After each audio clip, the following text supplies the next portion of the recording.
soy la presidenta de RADIM, que es la Red Argentina de Instituciones de Microfinanzas, y aparte formo parte del Grupo BAPRO del Banco Provincia. Y bueno, voy a empezar un poquito a comentar de qué vamos a estar hablando en este panel. Perdón, estoy afónica ya desde el año pasado, desde la semana pasada y es un poco complicado, así que vamos a tratar de que salga lo mejor posible.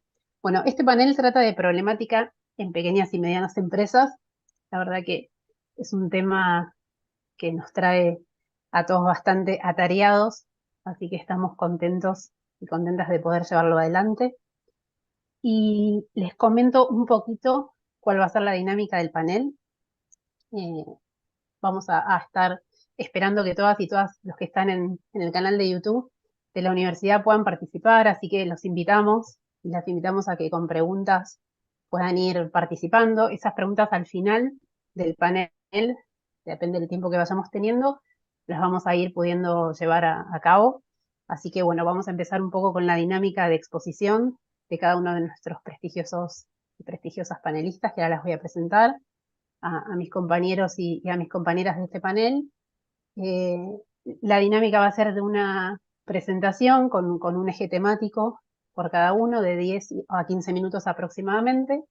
Después vamos a hacer una reflexión final sobre el tema y ahí damos paso a preguntas que ustedes tengan, perdón, eh, con la idea de que más o menos estemos una horita, 1 hora y cuarto acá conectados charlando sobre esta temática. Así que voy a presentar primero brevemente a los panelistas que hoy nos están acompañando. A las panelistas les agradecemos la participación y el compromiso de estar en este panel. Va a estar participando Elizabeth Piacentini, que es presidenta de la Comisión de Problemática de la Mediana y Pequeña Empresa del Consejo Profesional de Ciencias Económicas de la Ciudad Autónoma de Buenos Aires, y va a estar hablando con nosotros sobre presión impositiva y comercio exterior. Va a estar Lucila de la Fuente Niel, que es participante de la Comisión Pymes del Consejo Profesional de Ciencias Económicas de Santa Fe, de la Cámara Segunda, y nos va a estar hablando sobre la dificultad de acceso al financiamiento. Nos acompaña Miriam Elizabeth Guzmán, miembro de la Comisión Pymes del Consejo Profesional de Ciencias Económicas de Salta, que nos va a estar acompañando para charlar un poco sobre la industria del juicio y los costos laborales. Y nos acompaña Gastón Roldán, presidente de la Comisión Pymes del Consejo Profesional de Ciencias Económicas de Santiago del Estero, que nos va a estar ilustrando un poco sobre gestión e innovación y digitalización de procesos. Espero no haberme equivocado en nada. Después ahora ellos van a tener la oportunidad de explayarse un poco más y de presentarse con un poco más de detalle. Así que si les parece, le doy la palabra ya a Elizabeth.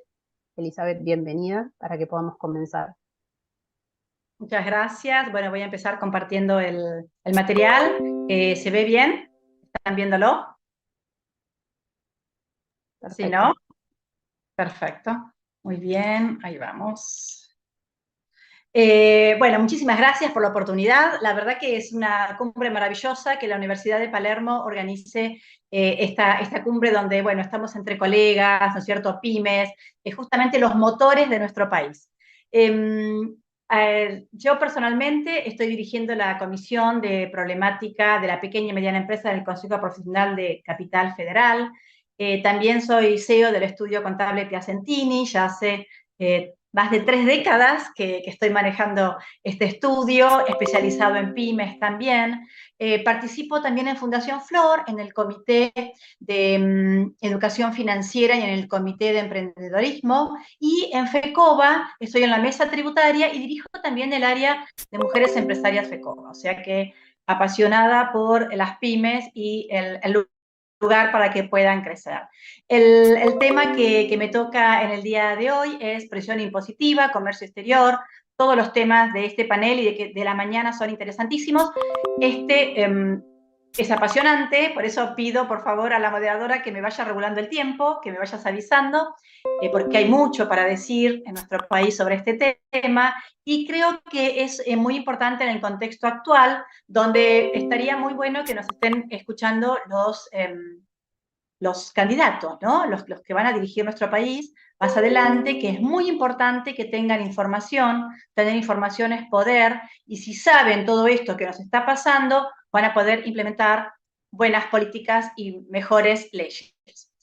En principio, bueno, vamos a ver qué es la presión tributaria, ¿no? De un país, que es lo mismo que presión fiscal, o es lo mismo que presión impositiva. Es el porcentaje de todos los ingresos, a ver, perdón,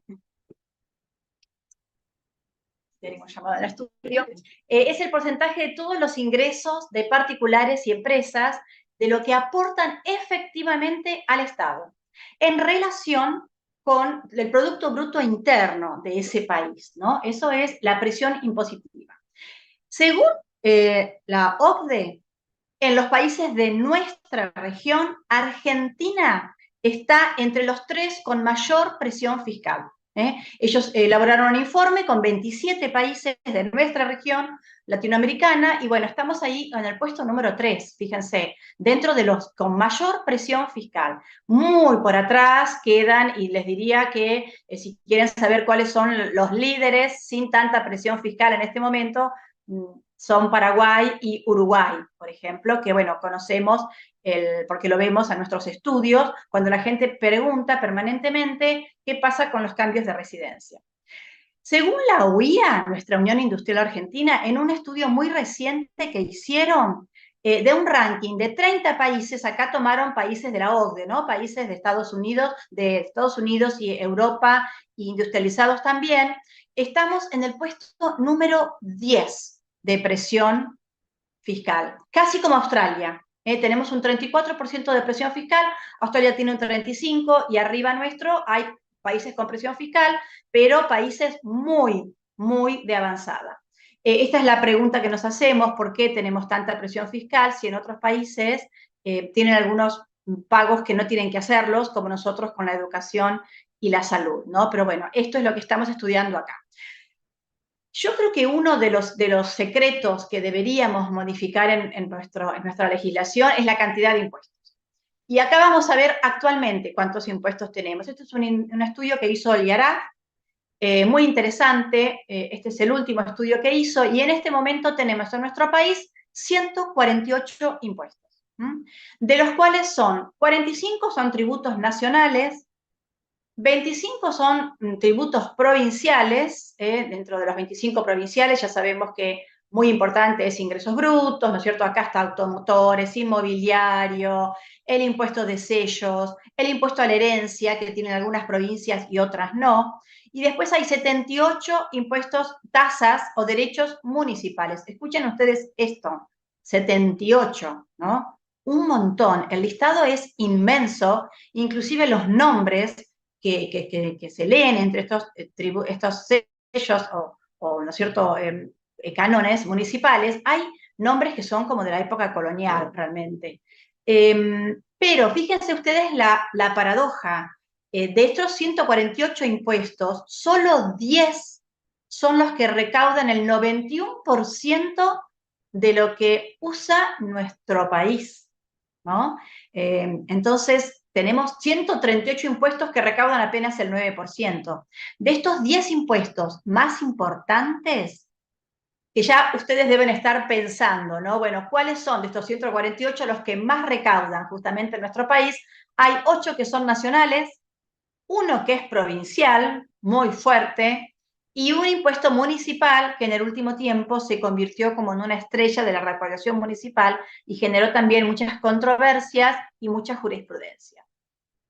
Bueno, aquí vamos al listado de los 10 impuestos que más recaudan en nuestro país. Arriba están ganancias e IVA, la seguridad social, todos los que son los impuestos a los sueldos, ¿no?, las cargas sociales, los derechos de exportación, que tanto escuchamos sobre que son al campo, recaudan muchísimo. El impuesto a los débitos y créditos, este impuesto que se creó allá en el 2001 por una cuestión de emergencia, fíjense que todavía hoy sigue cumpliendo años. Los derechos de importación, son también altísimos, el impuesto a los combustibles, los impuestos internos, Aquí tenemos una serie de impuestos internos, aquí están todos sumados, pero sabemos que tenemos impuestos internos al alcohol, a las bebidas, hasta el agua mineral, a los seguros, a los, ¿no es cierto?, también a los bienes de lujo, al tabaco, bueno, hay una gran cantidad de impuestos internos. Y dentro de los impuestos provinciales, si habrán pensado, seguramente acertaron con cuál es el impuesto provincial que más recauda, que es este impuesto a los ingresos brutos que, ¿no es cierto?, tanto nosotros trabajo nos trae en nuestros estudios contables. Y como municipal, el impuesto a la seguridad e higiene. El seguridad e higiene no es un impuesto, es una tasa. Lo que pasa es que cuando las tasas municipales no brindan el mismo servicio por los cuales se está cobrando, toman las características de un impuesto. Si yo estoy pagando una tasa por un servicio de alumbrado y no me están dando el alumbrado, eso en realidad es un impuesto. Y además, la tasa de seguridad e higiene en los municipios, ustedes saben que en realidad lo estamos pagando no como una suma fija, sino como un porcentaje de las ventas. Es igual que ingresos brutos, con una tasa diferente. Depende de cada municipalidad, ¿no? Y aquí me interesó mucho este cuadro del IARAF, el Instituto Argentino del Análisis Fiscal, ¿no es cierto?, donde nos muestra de estos 10 tributos que más recaudan, a dónde se aplica todo ese monto de recaudación. Fíjense que al ANSES va un 25% para financiar todo nuestro sistema de ANSES, al Tesoro Nacional va un 26%, el 31% es lo que se coparticipa entre provincias y Ciudad Autónoma de Buenos Aires, y el 10% es lo que queda a los municipios, que es la recaudación que tienen ellos. Y esto me parece interesante y anecdótico, porque si este mismo webinar lo hacíamos el año pasado, en esa tabla de 148 impuestos yo les iba a decir que había 168 impuestos. En realidad, en este último año bajaron 20 impuestos. Yo creo que aquí, sobre todo los intendentes, han tenido como cuando han visto todo este listado de impuestos, han tenido como una cuestión ahí, ¿no es cierto?, de mea culpa, y han sacado algunos impuestos municipales que realmente no recaudaban absolutamente nada, que el costo era más alto del personal y del sistema de recaudación que lo que recaudaban. Los nombres de estos impuestos municipales, fíjense que han sacado en el último año 20 impuestos municipales. Sí se agregó una tasa provincial, que es un fondo social de reactivación, y se sacó y se agregaron 4 impuestos nacionales. El año pasado ya se habían agregado impuestos. Ustedes saben que como últimos impuestos y más nuevitos es el impuesto país, ¿no es cierto? Pero también este año agregaron 4 impuestos que tienen que ver con tasas aeroportuarias y algunas cuestiones muy, muy específicas, bueno, pero se agregaron 4 impuestos. Y aquí luego de salir de esta macro, de todos los impuestos de nuestro país, quiero que nosotros como profesionales, como, ¿no es cierto?, como administrando pymes, podemos analizar, y es ver cuáles son las distorsiones que lo vemos en nuestro quehacer profesional. Lo vemos en nuestro quehacer profesional todo el tiempo.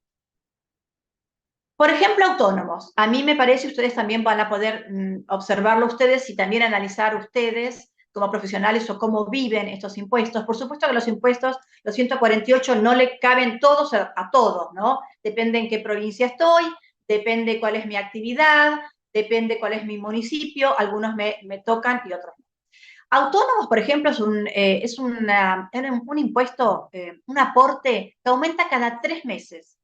Cada 3 meses, de acuerdo a la movilidad jubilatoria, aumenta. Sin embargo, la tabla de ingresos para saber si estoy en el tramo 1, 2 o 3 de autónomos, escuchen esto, desde el 2006 que no se actualiza.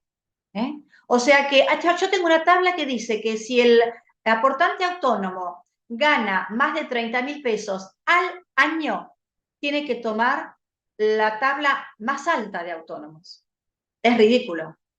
O sea, estos 30.000 pesos hoy en día tendrían que ser 200.000, 300.000 o mucho más actualizado por inflación. Pero bueno, es lo que tenemos. Es una manera de presionar también en la recaudación. Otra distorsión grande que hay en esto es que cuando se debe un aporte a autónomos, le caen todos los intereses resarcitorios, que hoy en día son 4,7%, o creo que está en 5%, pero se calculan sobre el valor actual del autónomo. O sea que si estoy debiendo un pago de autónomos de hace 2 años, hoy el pago de autónomos de un gerente, por ejemplo, es 56.000 pesos, pero cuando le aplico los intereses, termino pagando 200.000 pesos de un mes de autónomo que estaba debiendo. Esto yo no sé por qué todavía no ha llegado a la Corte Suprema, porque para mí es un enriquecimiento ilícito. Más distorsiones, Sir Crep. ¿Cómo voy con el tiempo? ¿Bien? ¿Está bien? Vamos bien, te quedan unos 5 minutos, Ah, cuatro, bueno, 5 minutos, muy Elizabeth. bien. Bueno, otra distorsión importante, saldos de ingresos brutos, esto lo vemos todo el tiempo, se quejan todos, las pymes, las empresas grandes, porque además esto tiene un sistema de recaudación anticipado, me retienen, me perciben y me recaudan CIRCREP en el banco. Por lo tanto, las empresas tienen innumerables saldos a favor en diferentes provincias, donde son, al final terminan siendo quienes financian a los fiscos, ¿no es cierto? El fisco le está debiendo a la gente. Y los saldos a favor son millonarios. Y los sistemas para poder salir de este saldo a favor, yo lo estaba analizando justamente en diferentes provincias, algunas jurisdicciones ni siquiera tienen un certificado de no retención. Por ejemplo, Ciudad de Buenos Aires y Córdoba ni siquiera tienen un certificado para decir no me retengan porque estoy teniendo mucho saldo a favor. Tienen algunos sistemas para morigerar la tasa o bajarla, que bueno, que son una serie de trámites. Otras jurisdicciones tienen sistemas para salir del saldo a favor y un sistema que te dan un certificado de no retención que te dura 90 días. Cuando terminaste de obtenerlo, tenés que volver a pedirlo. O sea, no llegan a bajarse los saldos a favor. Otra distorsión importante que estoy viendo en estos días es la sociedad anónima simplificada. Y nosotros como contadores se nos ha complicado el panorama. Son sociedades que se crearon en el 2017, muy interesantes, todo online, todo digital, sociedades de avanzada, pero que actualmente por Inspección General de Justicia están absolutamente observadas, obligan a tener que ratificar con actas de escribanos el domicilio, y obligan a presentar balances que antes no era obligatorio presentarlos. Entonces ahora estamos presentando balances del 2020 a la fecha, que antes la ley decía que no había que presentarlos, ahora sí, con tasas altísimas de Inspección General de Justicia. Los anticipos de ganancias. Sabemos que los anticipos de ganancias para sociedades, el primero es de 25% y los siguientes son de 8%. Ahora hubo una medida para las MIPYMES, para esto mejorarlo, a partir de los balances que arrancan a partir de ahora, pero bueno, recién, esto lo vamos a ver el año que viene, y las otras siguen pagando su primer anticipo en 25%. Anticipo de bienes personales, y eso lo acabamos de ver cuando presentamos ganancias ahora hace poquito. No puedo tomar, para calcular los anticipos, la deducción de las percepciones. No lo puedo tomar como si lo hago en los anticipos de ganancias. Los continuos cambios, yo creo que son un gran problema para nuestro sistema impositivo. La renta financiera, por ejemplo, se creó en el año 2017, fue un impuesto que tuvimos que estudiarlo, practicarlo, aplicaciones de AFIP, recaudó nada y después ahora fue como desapareciendo, ¿no? Todo este tiempo improductivo. Hay algunas deducciones de ganancias y algunos topes mínimos que no se actualizan también desde el año 2001. Por ejemplo, si una empresa compra un auto, tiene que tomar la amortización sobre 20.000 pesos. Sobre 20.000 pesos. Insólito. Y en Ciudad Autónoma de Buenos Aires, multiplicar la evaluación fiscal por 4 para aportar bienes personales. Esto también es una distorsión que está muy lejos de ser legal, creemos. Muy bien, y aquí les traigo para distendernos, vamos llegando al final, ¿qué pasa con Susana Jiménez, que ya no juega al Candy Crush? No sé si lo escucharon en el último tiempo en la prensa, el periodista Miguel Granados le hizo un reportaje donde ella manifestó que ya no quiere jugar este juego por la cantidad de carga impositiva. Yo cuando lo escuché realmente me reí, entonces digo, ¿a qué se refiere Susana Jiménez con esto? Los medios hicieron mucho eco, y bueno, es esta tabla, ¿no? Esta tabla que tenemos que cuando compramos divisas hay que pagar el impuesto país, la percepción de ganancias y las percepciones adicionales que fueron apareciendo. Entonces, fíjense que cuando compramos divisas para el dólar ahorro, se termina pagando 75% más, y así la tabla es, no la voy a detallar ahora, se las vamos a dejar para material si la necesitan, pero fíjense que cuando se compran para gastos en el exterior, como es el Candy Crush, terminar pagando el 30% más el 45%, más el 5%, por lo tanto paga el 80% más del valor del dólar oficial. A esto es lo que se refería Susana, que estaba muy molesta por esta presión. Dentro de esta tabla podemos ver que algunas cuestiones no pagan el impuesto país, que son solamente las plataformas educativas o los gastos referidos a salud. Y los servicios digitales pagan el 8% del impuesto al país. Pero todo lo demás, fíjense que lleva un 30%. Inclusive, para importar, nuevísimo, esto también no lo hubiéramos tenido si lo teníamos que hacer el mes pasado, este webinar, se paga un 25% de servicios, regalías que se pagan al exterior. Y un 7,5% si son. Elizabeth, ahora sí, más o menos estamos en tiempo, así que si quieres ir Perfecto. Bueno, redondeando. lo último, solamente mencionar esto y ya nos despedimos. Comercio exterior. También la presión fiscal es inmensa, aparte de todo lo que ya mencionamos. Es muy distorsivo la retención de las exportaciones. No lo tienen casi ningún país del mundo, solamente nosotros y Tanzania y Congo, más o menos. Y esto hace bueno, que no se radiquen más empresas aquí para cultivar, exportar, y además es una retención que se aplica, no importa si hay pérdida o no. Así que bueno, luego los dejo pensando y esperamos después las preguntas, y aquí están mis datos. Muchísimas gracias a todos por escucharme. Muchas gracias, Elizabeth. Muchas gracias a vos por compartir todo esto. Como dijo, nos quedamos con muchas inquietudes. Nos queda claro más o menos por qué estamos en 34% de presión fiscal. Así que bueno, los invitamos a ir participando con preguntas para el final. Le voy a dar la palabra ahora a Lucila de la Fuente Niel, que nos va a estar hablando sobre la dificultad de acceso al financiamiento. Muchas gracias, Jessica. Buenas tardes a todos, a todas. Mi nombre es, Lucila de la Fuente Niel, soy licenciada en Administración, formo parte del Consejo Profesional de Ciencias Económicas de Santa Fe, de la Cámara Segunda, integro desde hace varios años la Comisión PYME y soy gerente de la Agencia de Desarrollo Región Rosario, en donde permanentemente acompañamos a las empresas en sus necesidades de financiamiento a partir de las distintas ofertas que existen desde nación, provincia, municipio, y a partir de ahí nos encontramos y nos enfrentamos también con sus problemáticas y sus dificultades, y es el tema que voy a traer hoy acá a este panel para compartir con ustedes. Así que voy a pasar a la presentación. El tema es precisamente las dificultades que encuentran las pymes para acceder al financiamiento. Y en este punto me parece importante destacar cuáles son las fuentes de financiamiento habituales de las pymes. Dentro de las fuentes de financiamiento encontramos los recursos propios, la empresa que invierte a partir de la reutilización de sus ganancias, el acceso al financiamiento bancario, programas de financiamiento público, el financiamiento vía el mercado de capitales, que tiene una incidencia mucho menor que los otros dentro de lo que es el financiamiento PYME, y por último el financiamiento de proveedores y el financiamiento de clientes. Si nosotros analizamos en nuestro país cómo se financian las pymes, podemos verlo a partir de este cuadro elaborado por la Fundación Observatorio PYME, en donde si bien vemos que ha ido variando a lo largo de los años, predomina el financiamiento con recursos propios. En segundo lugar se encuentra el financiamiento bancario y muy por debajo las otras fuentes de financiamiento. ¿Qué pasa con el financiamiento con recursos propios? Como toda fuente de financiamiento tiene sus ventajas y sus desventajas. Si nosotros decimos cuál es la ventaja, es que la empresa no tiene que depender de un tercero, puede resolver el financiamiento con rapidez, y por otra parte no tiene que enfrentarse a tasas de interés o a la necesidad de presentar garantías.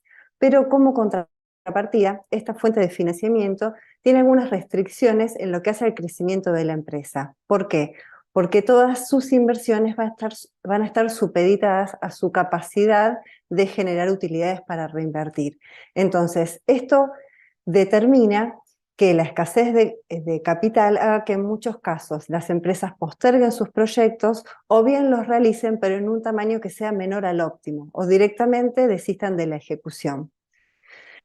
Por otra parte, también supone ciertos riesgos para la empresa el hecho de afrontar estas erogaciones con sus recursos propios que tal vez las dejan sin capital para futuras eventualidades o futuros compromisos. Entonces, si bien es una fuente de financiamiento que en nuestro país se utiliza mucho por las pymes, tiene sus ventajas y sus desventajas. A veces sucede que hay cierta aversión al crédito por parte de las pymes, y la realidad es que el crédito no es necesariamente malo, de hecho permite a la empresa apalancarse financieramente. El problema suele ser con qué tasas y con qué plazos logra financiarse la empresa. Y en este punto pasamos a lo que es el financiamiento bancario, que es la segunda alternativa más utilizada por las pymes de nuestro país. En el caso del financiamiento bancario, el acceso implica el realizar una calificación crediticia ante una entidad bancaria. Entonces la empresa que está con algún proyecto que desea financiar o bien que necesite financiar su capital de trabajo, concurre a la entidad financiera en la cual tiene cuenta para que le realicen una calificación crediticia y a partir de ahí se establezca a qué monto puede acceder y con qué condiciones. Entonces, ¿qué es lo que habitualmente el banco le solicita a la empresa? Por un lado, una presentación de manifestación de bienes e ingresos, sus estados contables. De este modo se evalúa cuál es el patrimonio que tiene la empresa, cuáles son los activos de los que dispone para eventualmente hacer frente al pago del crédito, flujos de fondos en donde se establecen cuáles son los flujos de fondos proyectados para la inversión a realizar y se evalúa en general el riesgo de la empresa y la capacidad de repago. ¿Qué sucede con las pymes? Que muchas veces no tienen sus estados contables auditados o no los tienen absolutamente declarados, también por esta cuestión que mencionaba antes Elizabeth de la presión impositiva, muchas veces hace que los estados contables no sean el fiel reflejo de la realidad de la pyme, y esto a la hora de intentar acceder a un crédito también genera cierta dificultad, porque el banco lo que evalúa es lo que está en los papeles, más allá de las proyecciones y más allá de lo que la empresa pueda argumentar. Y en este sentido hace que muchas veces las empresas terminen accediendo a montos inferiores a los que efectivamente necesitarían para sus inversiones, o bien con la necesidad de presentar garantías que muchas veces se les dificulta obtener. Digamos que las pymes para el banco representan mayor riesgo por ahí que empresas medianas o grandes. Entonces esa evaluación también supone costos y muchas veces esto se suple con las garantías que se solicitan. Entonces termina sucediendo que se financian proyectos que a lo mejor no son tan rentables, pero que suponen menos riesgo, en desmedro de otros que a lo mejor son más rentables, pero que no tienen la capacidad para garantizar las operaciones. Esto se da sobre todo en las pymes que recién comienzan, en donde no tienen generalmente la posibilidad de, de presentar esas garantías o de demostrar historia crediticia. Entonces esto complica el acceso al financiamiento de fuente bancaria. En este cuadro lo que la Fundación Observatorio PYME también dentro de este mismo estudio midió con las pymes industriales es el porcentaje de proyectos que tenían frenado por falta de financiamiento bancario. Y ahí se ve que hay un porcentaje de empresas, un 20% de empresas con proyectos frenados por falta de financiamiento bancario. Y profundizando un poco en los motivos por los cuales la empresa considera que tiene proyectos frenados por falta de financiamiento bancario, tenemos por un lado aquellas empresas que realizaron su solicitud de crédito al banco y esa solicitud fue rechazada. Tenemos empresas que presentaron sus proyectos y fueron financiados por un monto menor al requerido, esto por algunos de los motivos que nosotros enunciábamos anteriormente. Y después tenemos otros motivos que tienen que ver ya con las condiciones, como ser, por ejemplo, que la tasa de interés elevada impide generar la solicitud de crédito, es una tasa que la empresa no puede afrontar haciendo un análisis de la rentabilidad que le da el proyecto o la inversión. En otros casos el plazo de devolución del crédito era menor al necesario por la empresa. Y después hay un último argumento que tiene que ver con que la empresa directamente se autoexcluye porque considera que no cumple con las condiciones solicitadas por los bancos. Lucila, yo ¿Sí? cumplo en informar que queda muy poquito tiempo. En un minuto o dos tendríamos que ir cerrando. Bueno, bien.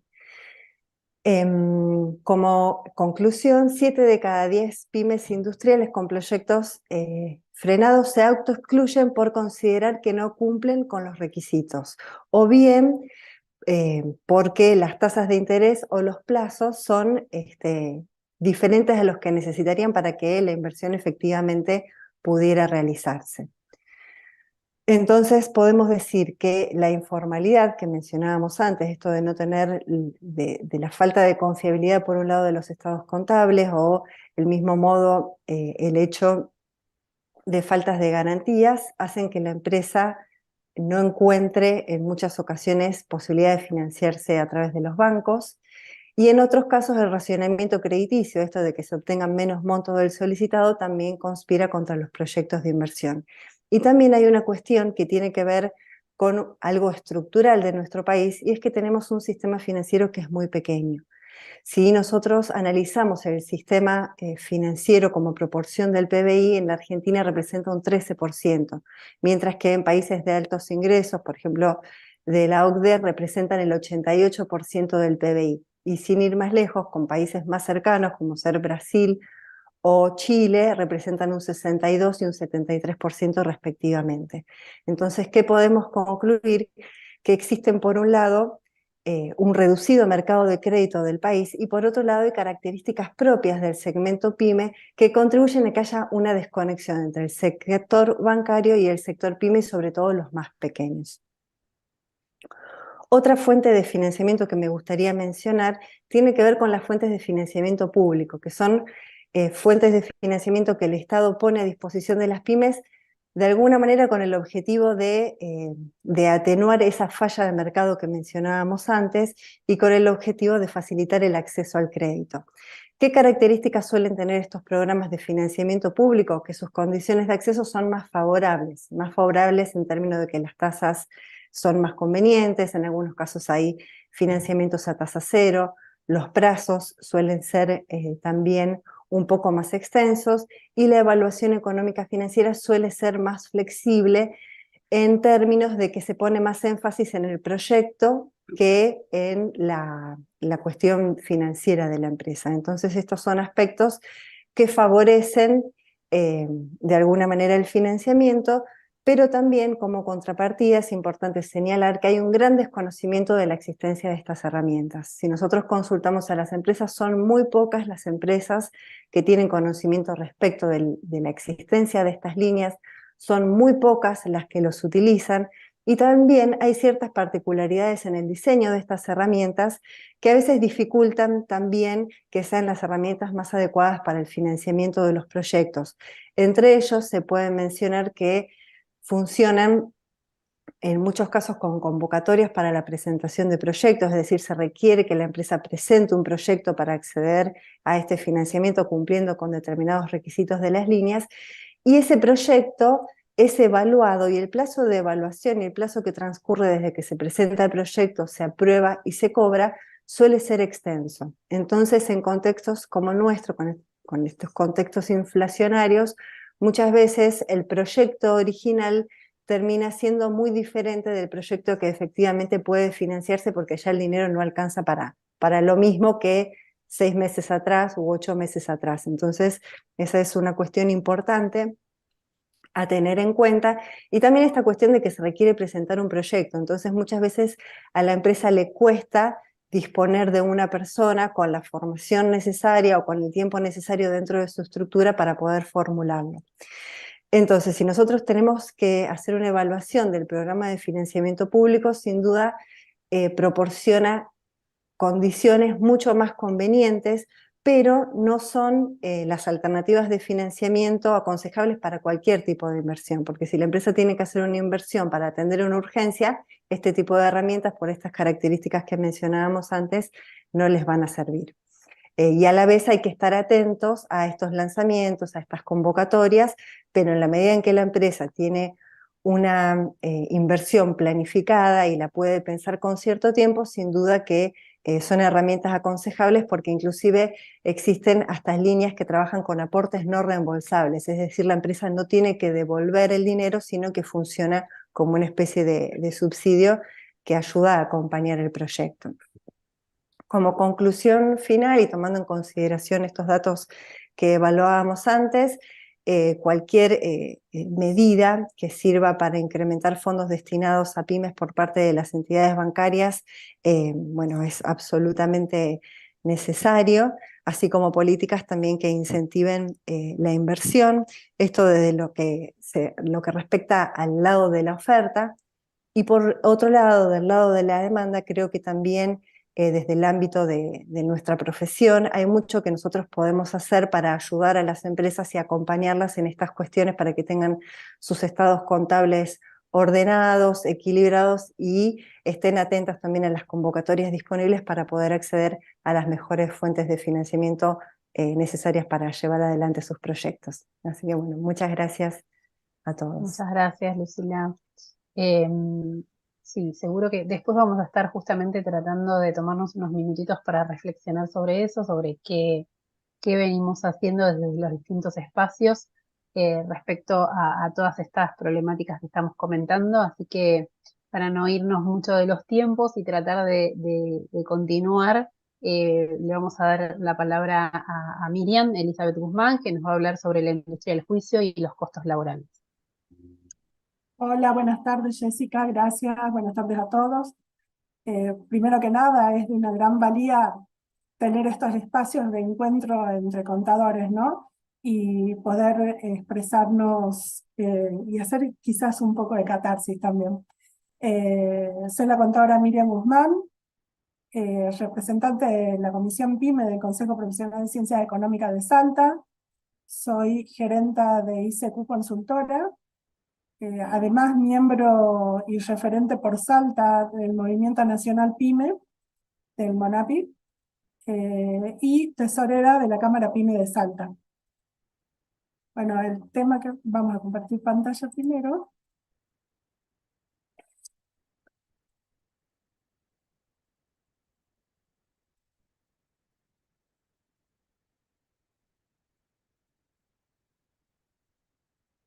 Bueno, el tema que me tocó a mí es costos laborales e industria del juicio, ¿no?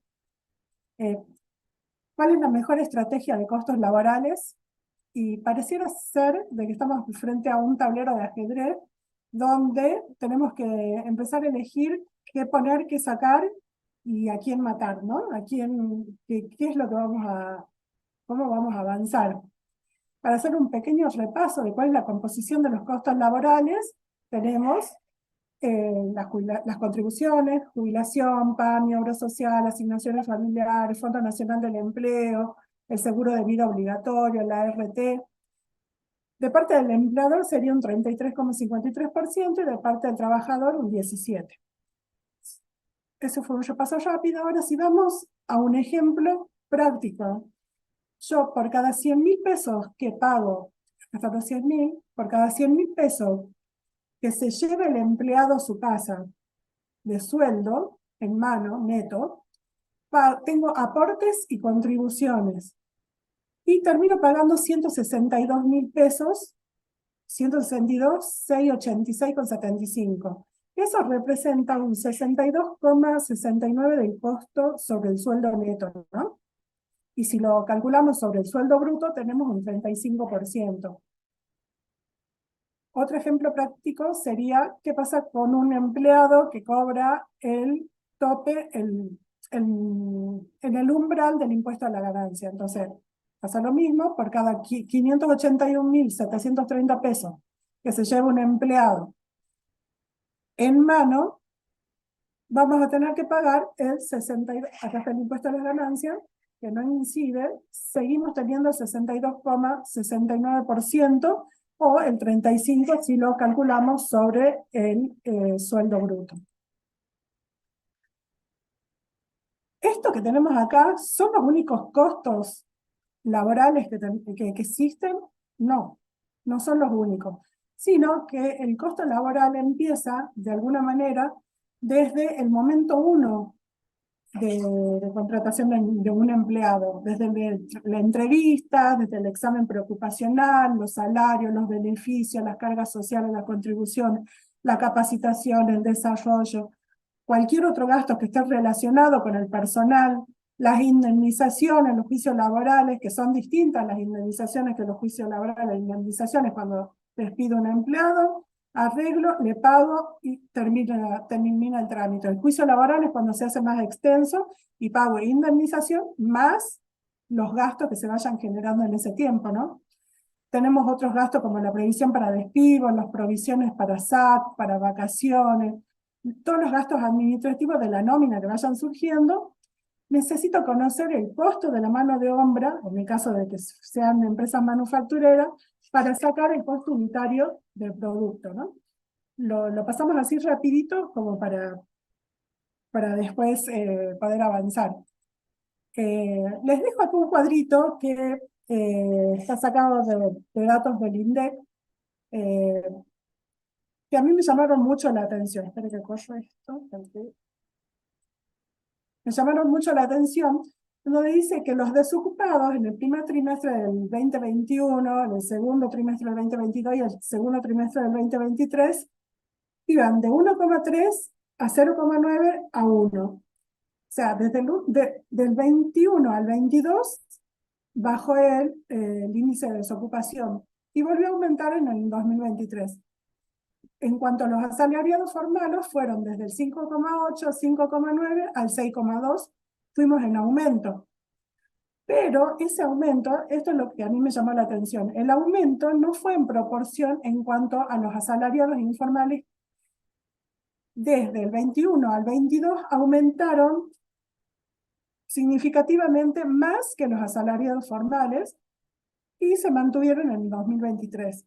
Entonces, analizando, una de las razones por las cuales en el 2021 y en el 2022 hubo un incremento de asalariados informales es porque veníamos de una pandemia donde estaba la prohibición de no despedir, ¿no? Entonces, ¿qué pasó con el empleador? El empleador dijo, si contrato un nuevo empleado, no lo puedo despedir, entonces mejor lo mantengo en la informalidad. Por eso el crecimiento de los asalariados informales. Seguramente hubo otros motivos, pero ese es para mí el principal. Entonces, hemos escuchado decir que en la Argentina tenemos costos laborales muy altos, ¿no? Y acá este gráfico me pareció genial, porque viene el hombrecito donde está en su tractor y viene aplastando una serie de bienes que llegado el momento, mientras avanza, va a tener un stop, ¿no? Y esas son las pymes. Las pymes van avanzando con sus costos laborales, avanzan, hasta que llegamos a algún tope, dicen, acá basta, acá paramos, no podemos seguir más, y quizás sea el cierre de esa pyme, la muerte o la reconversión.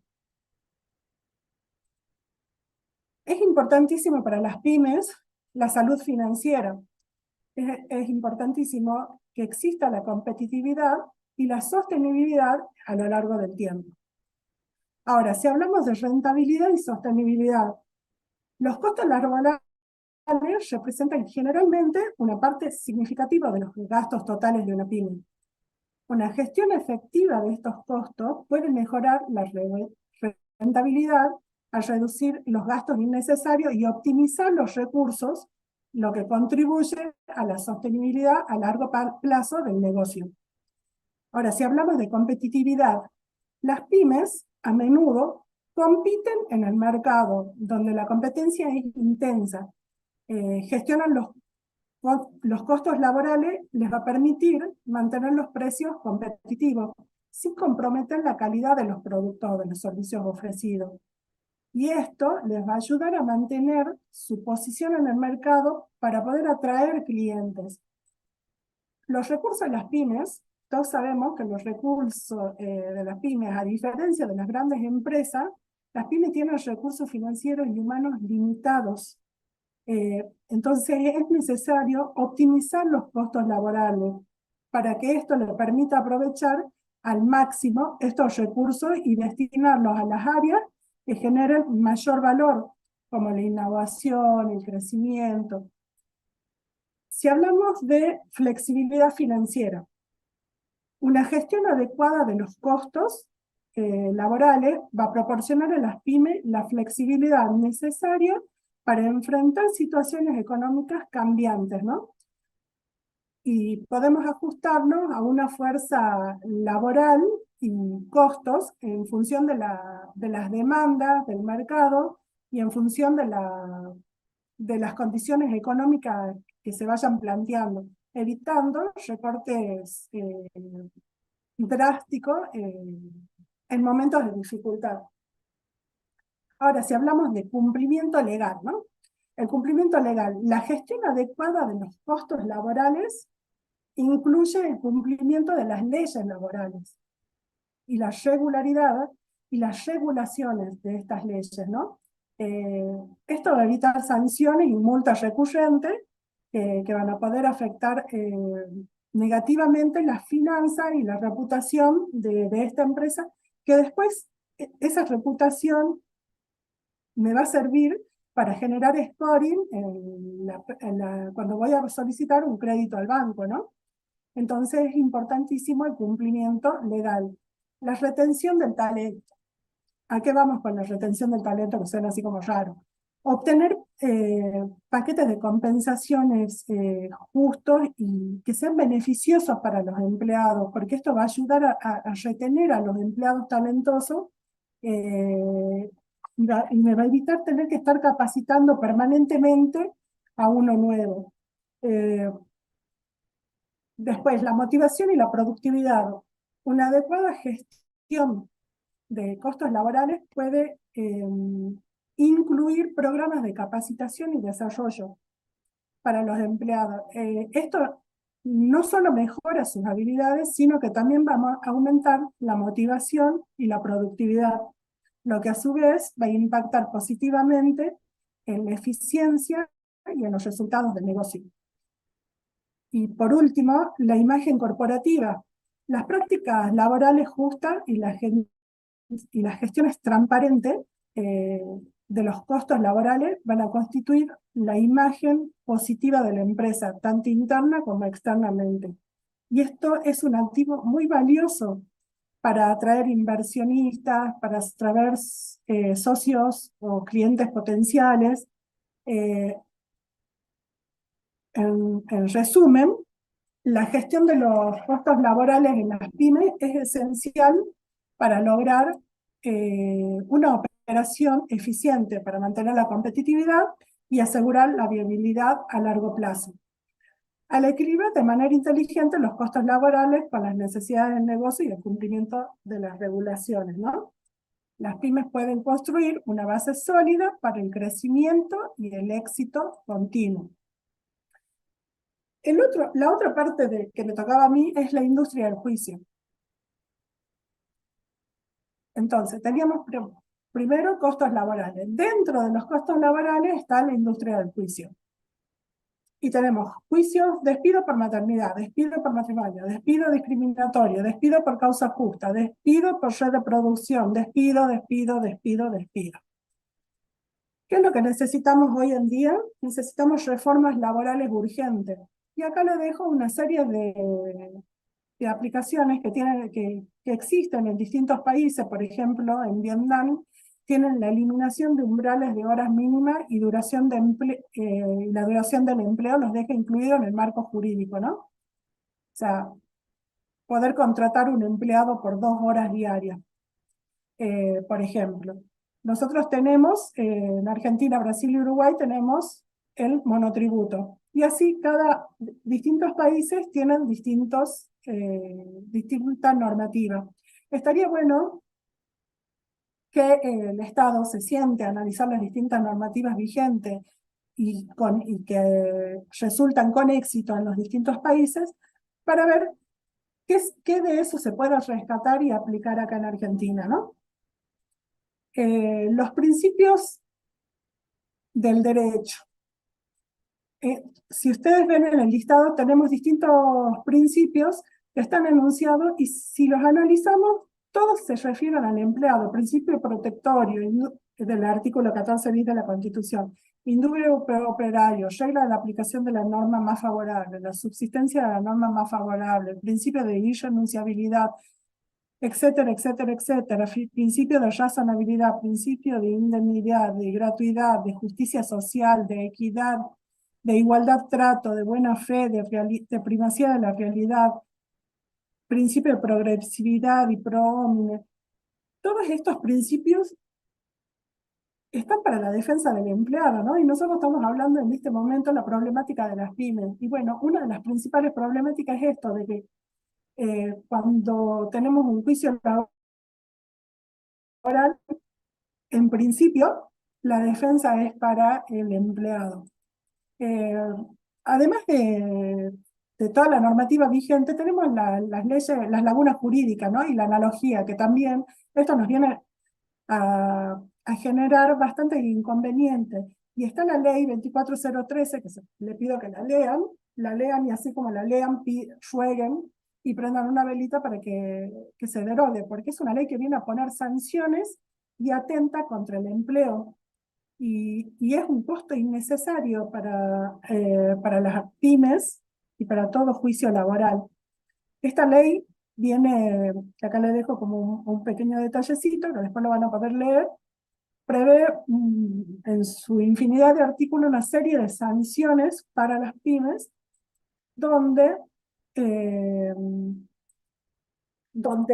va a, pongamos, acá tenemos un ejemplito.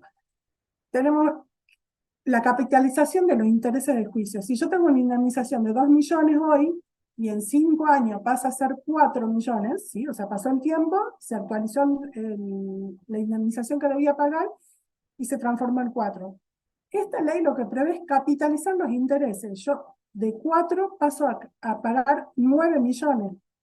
Es un montón. Esto quiere desalentar los juicios largos y que se intente arreglar en la primera etapa, pero para nada ayuda en la creación del empleo, ¿no? No es, en lugar de solucionar los problemas, viene a plantear un problema nuevo donde los jueces se ven obligados a reducir este tipo de intereses que prevé la norma, ya que hasta los mismos jueces se dan cuenta que son excesivos. Existen Miriam, dos, sí, perdón, yo, diciendo que más o menos estamos en tiempo estoy para que terminando. vayas redondeando. Estoy terminando.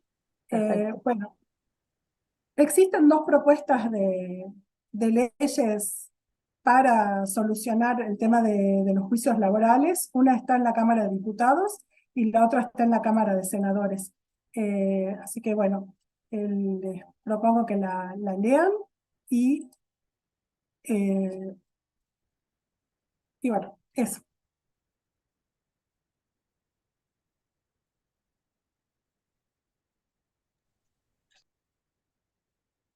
Estás muteada, Jessica.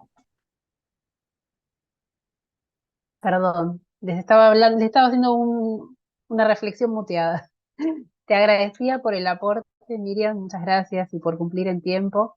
Y nada, comentaba que me parece un tema bastante conflictivo y bueno, con mucho por analizar y por debatir, así que muchas gracias por el aporte. Vamos a ir con nuestro último expositor, Gastón Roldán, que va a hablar sobre gestión e innovación y digitalización de procesos. Bienvenido, Gastón. ¿Qué tal? Muchas gracias. Bueno, después de todas las charlas que fueron exposiciones muy buenas, antes de introducirme, veo, o se me plantea una pregunta, ¿no? Las pymes financian a muchos, muy poco las financian a las pymes, porque veo que financia el Estado, financia a los empleados, financia a los clientes, financia a los proveedores, pero muy poco le dan financiamiento a la pyme, ¿no? Bajo este contexto, cuando todos son variables del mercado o incontrolables, vamos a centrarnos en la variable endógena, controlable por el empresario pyme, es la digitalización de procesos transformación digital. Yo particularmente soy emprendedor de profesión, si bien estudié, me gradué de contador público como asistente de posgrado en finanzas y negocios, pero lo que voy a hacer es contar mi experiencia como emprendedor. En una de ellas tengo una empresa de servicios profesionales donde trabajamos con empresas en toda Argentina y del exterior, particularmente en gestión de negocios y finanzas. Le voy a comentar un poco mi experiencia en este proceso de transformación digital y digitalización de procesos de empresas. Acá esta parte es la única parte teórica que van a ver acá, que la saqué de un libro, me parece muy interesante, también de aplicación práctica muy buena. Se llama Las palancas de la rentabilidad, modelo de creación de empresas perdurables, de Manuel Schwader. Y cuando leí ese libro, un librito chiquito de 100, 150 hojas, y encima es muy chiquito, muy bueno el libro. Hoy saqué la gráfica que está ahí en el medio, donde vemos en la parte izquierda una persona pensando que dice: ¿por qué existo? La razón de ser de mi empresa, de mi emprendimiento, de lo que yo hago. Pues qué soy, es lo que ofrezco como solución y para quién soy, cuál es mi mercado. Cabe entender eso. Una vez que entiendo el por qué existo, qué soy, qué ofrezco, qué solución doy, qué propuesta de valor y para quién, es importante ejecutar esto, que viene el cómo lo hago. Como siempre en los negocios viene la parte de los modelos económicos financieros, los números. Luego de esta interacción del modelo de negocio vienen las palancas de la rentabilidad de una empresa, que tiene que ver con lo que está en la parte superior, del lado de la oferta de una empresa, que tiene que ver justamente con lo que hemos hablado: tener las personas adecuadas, los procesos o formas de trabajo adecuados, los activos adecuados, donde hoy nuestra nueva economía tenemos, que es del conocimiento y colaborativa, pesan mucho los activos intangibles. Los socios aliados estratégicos, esos son palancas de la rentabilidad del lado de la oferta. La parte inferior tenemos del lado de la demanda. ¿Cómo atraigo al cliente? ¿Cómo le vendo? ¿Cómo le distribuyo? ¿Cómo lo integro? ¿Cómo lo hago como una especie de hincha de fútbol de mi marca, de mi empresa, de mi producto? Pero esto así, ¿para qué lo explico? Porque al momento de hacer un proceso de transformación digital en una empresa, se tocan todos estos componentes que estamos detallando, que es el modelo de negocio. Me tocó ver casos de empresas que dicen: no, yo armo un e-commerce, piensa que armar un e-commerce es simplemente dejarlo andar y que con eso se soluciona la vida, cuando en verdad las organizaciones las hacemos las personas. Hacer una empresa se trata de descubrir una necesidad, qué solución yo le doy o qué propuesta de valor a esa necesidad. Las organizaciones las hacemos las personas. La tecnología es un instrumento, no el fin. En consecuencia, si voy a armar un e-commerce, por ejemplo, tengo que hacer los números. En primer lugar, ¿por qué voy a hacer un e-commerce? ¿Por qué existo? Bueno, ¿cómo lo voy a encarar el e-commerce? ¿Qué soy? ¿Para quién? ¿Quién es mi mercado? Porque muchas veces también cambia el mercado. Después viene el cómo. Cómo siempre viene con la planificación económica financiera. Porque esto seguramente va a demandar personas, procesos, activos, socios estratégicos, capaz que diferentes a lo que es un canal offline o tradicional, incluso el mecanismo de atraerle, venderle, distribuirlo e integrarlo a mi familia, totalmente diferente al canal offline o tradicional. En consecuencia, hay que hacer los números. Dicho esto, la planificación es clave en todo proceso de transformación digital. Como estamos en este caso en ciencias económicas, es una ciencia social, y emprender tiene que ver justamente con esto de vincularnos y relacionarnos con personas.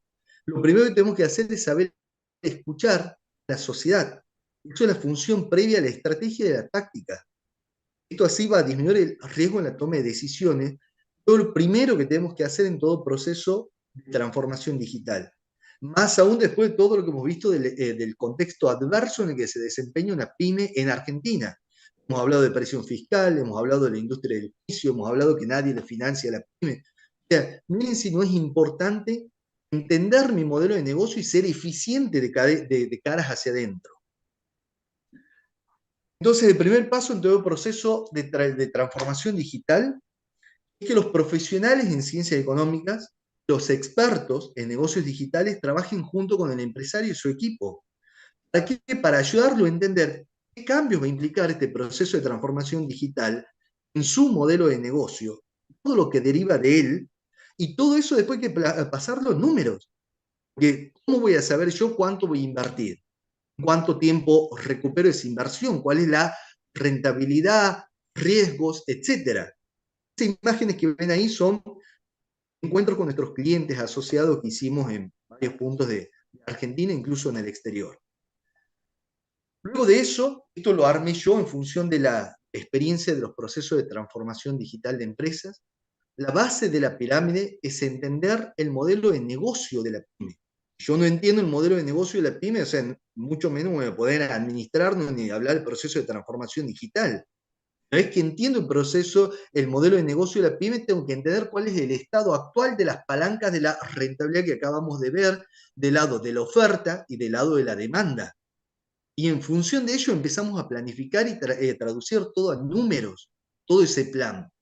Pero la base, una vez que tenemos eso en claro de la pirámide, está en la organización de la empresa, donde la gestión del capital humano es clave. Yo llegué a ver procesos de transformación digital en empresas donde había que hacer cambios rotundos en las personas que muchas veces iban desde la gerencia general. Hay veces que hay que sincerarse. Tal vez yo ya no estoy para esto y hay que darle lugar a la nueva generación. O hay veces que sí. Y eso de ahí para abajo. Por eso algunos mecanismos como la que daba la CEPYME, de capacitación PYME, es muy importante porque te permite justamente capacitarte, ayornarte con toda nuestra nueva era, a su vez también los modelos educativos que hoy tenemos están obsoletos por el avance social y tecnológico que es muy acelerado. Y esos modelos, como por ejemplo de la CEPYME, yo invierto en capacitación para mí, mis colaboradores, me devuelven bonos de créditos fiscales interesantes si es que anda bien. Una vez que tenemos definido un modelo de negocio, plan y gestión de capital humano, ahí vamos a la automatización de procesos, digitalización, que me lleva al Business Analytics, estudios especiales. Después siempre desemboca eso en la punta del iceberg, que vemos el impacto económico financiero. Lo primero que vemos. Las causas vienen de abajo, modelo de negocio, equipo de personas. Dicho esto, número 1, lo que no se mide no se gestiona, lo que se mide mal se gestiona mal. Imaginémonos si esto no es importante en un contexto como vivido, lo que han descrito, presión fiscal, industria del juicio, no acceso al financiamiento PYME. Tenemos que medir, tenemos que ser eficientes. No esperes a que pase la tormenta, aprende a caminar bajo la lluvia. Con lo cual, si vamos a emprender en un contexto totalmente adverso, independientemente de la profesión que elijamos, aunque sea el ABC de la gestión de un negocio, la tenemos que tener. Ni hablar nosotros profesión en ciencia económica. Tenemos que también estar abiertos al cambio, a los procesos digitales, a los nuevos modelos sociales. Si no, vamos a estar asesorando en forma obsoleta.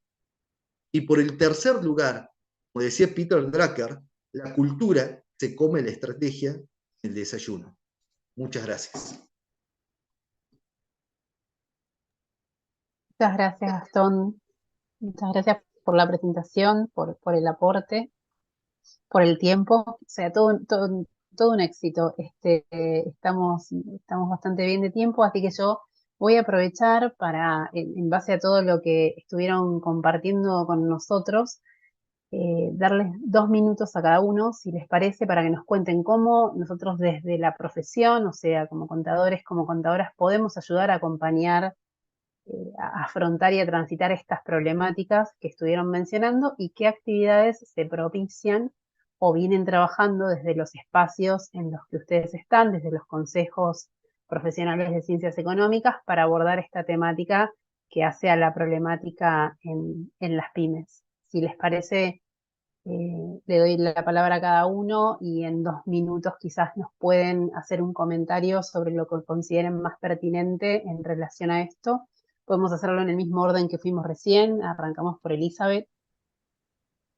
Bueno, sí. A ver, desde el Consejo Profesional lo que nosotros instamos es a sumarse a las comisiones. En el Consejo de Ciudad Autónoma de Buenos Aires hay casi 40 comisiones diferentes. Seguramente van a encontrar una comisión para trabajar los profesionales que les guste a su medida, ¿no es cierto? La nuestra, bueno, es la de la problemática PYME, pero la verdad que está la problemática del estudio pequeño, del estudio grande, las de finanzas, las de todo lo que es, ¿no es cierto?, impositivo, que también es muy atrapante. Lo que hacemos desde el Consejo Profesional es estar permanentemente alerta y solicitar a las autoridades con los cuales tenemos muy buena relación, con AGIP, con AFIP, con Inspección General de Justicia, los invitamos a dar charlas a ellos y también les dejamos nuestros cuestionamientos. Por ejemplo, en esta semana se presentó ante Inspección General de Justicia una nota pidiendo que las tasas para presentar los balances de las asociaciones civiles sean acordes a una asociación civil pequeña. Ustedes saben que hay clubes de barrio, ¿no es cierto? Y un montón de asociaciones que son sin fines de lucro y tenían que pagar una tasa muy alta por presentar un balance. Estas cosas capaz que se les pasa a algún funcionario y bueno, rápidamente lo corrigieron. Así que hay que reclamar, hay que presentar, siempre manteniendo una muy buena relación, un diálogo, pero eso es lo que desde que se trabaja muchísimo en los consejos profesionales. Muchas gracias, Elizabeth. No sé si quieres continuar, Lucila. Sí, bueno, desde el Consejo de Profesionales de Ciencias Económicas de Santa Fe también se propicia mucho la participación en las comisiones técnicas, que son espacios en los cuales todos los profesionales pueden volcar tanto sus dudas, sus consultas, como sus conocimientos, y en esto compartir y acompañar en el proceso de acompañar a la pyme también, que a veces no es fácil. Entonces esas comisiones sirven mucho para eso, para acompañar al profesional, para acompañar a la pyme, y así como eso también propuestas de capacitación de todo tipo que se propician desde el mismo consejo, así como también la difusión y el fomento de las distintas herramientas que hay para las pymes para financiarse. Entonces eso también es importante, como decíamos antes, en términos de financiamiento pyme, la dificultad que muchas veces encuentra la empresa para conocer cuáles son las herramientas, hacen que el dar difusión a lo que está disponible ayude y bastante. Y desde el rol del contador también esta cuestión de acompañar a la empresa en la búsqueda de las mejores alternativas de financiamiento en función de las características del proyecto. Hay distintas fuentes de financiamiento, cada una tiene sus pros y sus contras, y en la medida de poder planificar un poco las inversiones, en la medida en que se pueda, en la medida en que se pueda también bueno, llevar adelante un balance que mantenga ese equilibrio y que sea presentable también para poder acceder al financiamiento, son cuestiones que ayudan y en la cual el contador tiene un rol importante también dentro de lo que es el asesoramiento. Muchas gracias. Bueno, Miriam. sí. Bueno, yo les cuento que desde el Consejo Profesional de Ciencias Económicas de Salta venimos trabajando con módulos de confluencia entre las pymes, con el licenciado Fraticelli a la cabeza, en las cuales utilizamos nodos de trabajo entre la universidad, el consejo y las distintas cámaras empresariales que se encuentran en la provincia, ¿no? Eso como punto uno. Después venimos trabajando en las distintas comisiones, no las tengo contadas, son innumerables. Y lo que sí se intenta es incluir a los jóvenes profesionales a participar en las distintas comisiones, y además un asesoramiento permanente para que esos jóvenes profesionales puedan iniciarse en la profesión con las pequeñas y medianas empresas, ¿no? Tenemos además la Comisión de Administración y la Comisión PYME, que trabajan en manera mancomunada a través del CICE, que es un centro de investigación económica que tenemos en Salta, que está a cargo del licenciado César Moreno. Así que bueno, junto a ellos lanzamos una encuesta para conocer el mercado de las pymes locales y poder brindar un mejor servicio, un mejor asesoramiento, si conocemos cuáles son las pymes que tenemos, a qué se dedican, y cuáles son las pymes que si yo quiero poner una panadería, no pongo la panadería porque ya estamos saturados del mercado con ese rubro, ¿no? Entonces es muy importante el trabajo que se viene haciendo desde el Consejo, por supuesto el asesoramiento en cuanto a financiación, en cuanto y las distintas normas y anuncios que vayan surgiendo. En el Consejo estamos nucleados y venimos compartiendo y viendo qué responder a cada problemática PYME que vaya surgiendo, ¿no? Muchas gracias, Miriam. Bueno, Gastón. desde el Consejo de Santiago del Estero lo que primero hicimos nosotros, como de gran parte del entramado empresario argentino es PYME, lo primero que hicimos es vincularnos con colegas de las otras comisiones, como así también con los que lideran las cámaras empresarias, que están en Santiago del Estero en este caso. Empezamos también a hacer muchos cursos que tienen que ver o con charlas de capacitación, enfocados, si bien está en lo que es el compliance, su cumplimiento con el régimen contralor, pero también está con lo que tiene que ver con gestión, más aún con la gestión de los nuevos tiempos, como por ejemplo la última que dimos es factura de crédito electrónica, porque muchas pymes no conocían a fondo, por ejemplo, ese instrumento. Entonces hacemos encuentros en forma combinada entre pymes con profesionales en ciencia económica, y lo hacemos en formato híbrido, presencial con formato online, de tal suerte que puedan participar locales de Santiago del Estero como de otras provincias, y se arma un encuentro y networking también bastante interesante. Del otro lado, también, al igual que Salta, nosotros, bueno, hemos metido tecnología con el fin de tener una especie de monitor de mercado. Tanto es así que nosotros, en julio, hemos presentado ante la FACSE un estudio de financiamiento PYME, y donde ese estudio de financiamiento PYME lo hemos enfocado también con todo lo que tiene que ver con las fintech, las tecnologías aplicadas a las finanzas, porque es lo que está, se viene y va a ser todavía más fuerte de aquí para adelante. Detrás de todo eso, ahora lo que estamos empezando a integrar, como en mi caso soy docente también universitario, es el tema de lo que son las nuevas tecnologías aplicadas al Business Intelligence. Por ejemplo, tienes Google Workspace, tienes Power BI, tienes inteligencia artificial, más ChatGPT, por ejemplo, que es un instrumento increíble para lo que es gestión de empresas o análisis de empresas cuando haces el relevamiento cualitativo del modelo de negocio, por ejemplo. Entonces, todos esos instrumentos los estamos empezando a dar, con charlas, capacitaciones, y siempre invitamos a las pymes y a los empresarios. Lo unimos en las charlas, porque si no, como que la demanda del empresario va por un lado, la gestión de profesiones económicas va por el otro lado, porque nos centramos mucho en el compliance por la alta presión que hay a nivel gubernamental, pero el empresario quiere que también te metas en el negocio, digamos. Ujú. Bueno, ahí muchas gracias, Gastón. Relacionado con eso, voy a hacer algunas preguntitas que estuvieron haciendo acá desde la audiencia, y voy a enganchar con eso que comentabas recién, Gastón. Aprovecho, hago la que nos pasaron para vos, y dice: ¿es necesario hacer un cambio en el sistema educativo formal con el fin de acompañar el nuevo modelo social y económico en que vivimos? Bueno, la respuesta es sí. A ver, es una crítica que me hago yo y que hago al sistema educativo, ¿no? Nosotros cuando hemos estudiado, por ejemplo, para ser contador, era otra época, si bien había tecnología, todavía no estaban muy desarrolladas o eran incipientes. Yo creo que hay que ir cortito y al pie, como se dice en términos futbolísticos. Ir al grano. ¿Qué te sirve en la calle? Hacer foco ahí. No puedes tener una persona durante tantos años y tiempo de la vida, digamos, estudiando algo, que apenas salga a la calle ya va a ser obsoleto. Es más, el ejemplo más típico es: todos los chicos hoy por hoy, cuando quieren hacer algo, son autodidactas. Van y se ponen un instructivo en Google o en propio chat GPT, se ponen un instructivo y van haciendo paso a paso, y de tanto hacer les queda. Entonces, ¿qué es lo que la profesión de contador agrega valor? ¿Dónde agrega valor? Listo, enseñar eso.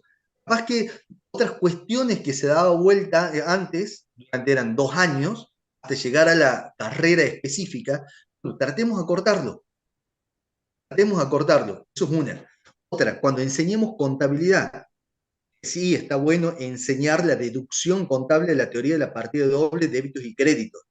Pero empecemos también a enseñar, por ejemplo, con tecnología. Tenés tecnología por 15.000, 20.000 pesos, que emitís una factura y automáticamente la tecnología te hace la contabilidad, el libro fiscal. Si le pones la letra X, sabe que no tiene que tocar el libro fiscal, pero sí la contabilidad. Lo mismo cuando cargas la factura que recibís. O sea, estamos hablando Una cuestión increíble. Hablar, por ejemplo, Google Workspace, que hace lo mismo que Power BI. Toma toda esa información estructurada, ¿no? Y te arma un business intelligence en tiempo real. Y hablar que Google Workspace, por ejemplo, le mete inteligencia artificial. Cuesta $60 en el año por usuario. O sea, entonces yo creo que sí o sí hay que cambiar el sistema educativo. Sí, sí. Y en ese sistema educativo también hay que armar capacitaciones que tengan que ver con la generación saliente, que no choque tanto con el que se está insertando ahora. Clarísimo. Muchas gracias, Gastón. Tenemos una pregunta para Elizabeth también que dice, bueno, es ambiciosa la pregunta. Vamos a tratar de resumirla, Elizabeth. Dice, ¿qué reforma tributaria considera que debería hacerse para mejorar esto que se expuso? Bueno, muy interesante y un momento muy importante porque estamos ante un cambio de administración y bueno, como dije, deberían escucharnos en este momento todos los funcionarios y los candidatos. La reforma tributaria tiene que ser un círculo virtuoso. Hay algo que también tenemos en Argentina, que es un índice de burocracia altísimo. ¿Saben que hay un centro que mide el índice de burocracia en Latinoamérica? Y estamos en el índice de burocracia más alto de Latinoamérica junto con Venezuela. Brasil está en el más bajo. Tenemos 900 horas por año, gastamos las pymes en trámites para todo lo que es administración, manejo de personal, liquidación de impuestos, lo cual son casi 4 horas diarias. Entonces, eso nos quita productividad. Por lo tanto, simplificar los sistemas de información, la cantidad de impuestos, no permitir que las entidades municipales puedan poner tasas así porque sí, ni tampoco las provincias, tiene que ser más acotado, tienen que también consultar a los consejos profesionales, porque nosotros somos los que administramos eso y podemos ahí dar un consejo y ayudar. Y bueno, no tienen que afectar tanto al individuo, a la persona. El IVA es muy distorsivo. El IVA se aplica sobre la canasta básica a la persona que va al supermercado. Entonces, quizás se debería aumentar impuesto a las ganancias de las empresas y bajar IVA. Lo que pasa es que en Argentina todo lo que sube después nunca baja, pero eso nosotros vemos en otros países donde compramos con un ticket cualquier producto y dice tax, ¿no? Y dice el 7%, eso es el IVA. Nosotros tenemos el 21% y no está permitido mostrarlo en el recibo. Entonces, bueno, ¿por qué? Porque es muy alto. Muchas gracias, Elizabeth. Bueno, para ir cerrando este panel, voy a hacer una última preguntita que es para Miriam y tiene que ver con cómo asesorar al empresario al momento de seleccionar al personal. Y al momento Gran pregunta. gracias. Al momento de seleccionar al personal, primero tener en claro qué es lo que necesito, qué es lo que quiero y a dónde quiero ir con este empleado, ¿no? Y analizar bien cuál es el sistema que voy a utilizar, si va a ser vertical, horizontal, o sea, si voy a ser un jefe que va a impartir orden o si voy a ser un jefe que va a trabajar a la par. Porque ese va a ser el tipo de empleado que voy a necesitar, un empleado empático, un empleado asertivo, un empleado consciente o un empleado que acate órdenes. Un empleado que los sistemas están cambiando, así como la educación, como decía Gastón, que el sistema educativo y la manera de enseñar tiene que cambiar, la manera de aprender ha cambiado, la manera de contratar un personal también. Ya no bastan saber solo las habilidades, necesitamos saber cómo se va a comportar ese empleado dentro de una empresa, ¿no? El otro día lo escuchaba a uno de los CEOs de Apple, que ha renunciado, pero que él decía que cuando él contrataba a un personal, lo que contrataba era buenas personas. No le importaba si era el más capaz, el más inteligente o el mejor preparado, con más títulos, más posgrado. A él le interesaba contratar a alguien que sea buena persona, porque sabía que esa buena persona, ante alguna dificultad, iba a poder ayudar o socorrer a un compañero. No le servía a alguien que cuando tenga algún inconveniente esté encerrado en la suya y no vea ni vele por los intereses de la empresa o por los intereses de su compañero. Entonces, el trabajo en grupo y el trabajo colaborativo es lo que hoy necesitan las empresas. Lo que pasa es que no lo están viendo tan claramente. Muchas gracias, Miriam. Bueno, muchas gracias a todos por esta exposición, por participar del panel, por los aportes, la verdad, temas súper interesantes, súper ricos y también, bueno, que nos dejan con un montón de debates y de disparadores para seguir pensando.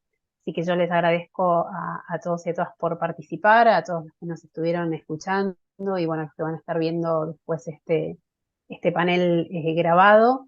Les agradecemos haber participado de este 14º encuentro para contadores. Creo que desde la profesión y desde los espacios que cada uno ocupamos hoy, tenemos una profesión y una labor sumamente necesaria en este momento y todos estamos en espacios que aportan justamente para que el crecimiento y el desarrollo de las pymes sea yo creo que necesariamente es clave para el desarrollo productivo, económico y social eh, que tenemos y que es necesario en nuestro país para la generación de empleo genuino, como comentábamos recién. Así que los invitamos bueno, celebro este encuentro por un lado, y como comentaban mis compañeros también, le agradezco mucho a la Universidad de Palermo por haberme invitado a moderar el panel. Los invitamos a seguir formando parte, y yo voy a cerrar, bueno, con el aviso parroquial que me encomendaron, que es justamente mencionar que mañana miércoles continúa el encuentro con la jornada sobre inteligencia artificial en los negocios, que va a ser presencial en la sede de la Facultad de Negocios de la Universidad de Palermo, en la REA 1079, de 9 a 13 horas, así que los invitamos y las invitamos a seguir participando mañana de este encuentro y de esta cumbre universitaria de consejos profesionales. Así que muchas gracias a todos y a todas nuevamente, y estamos en contacto.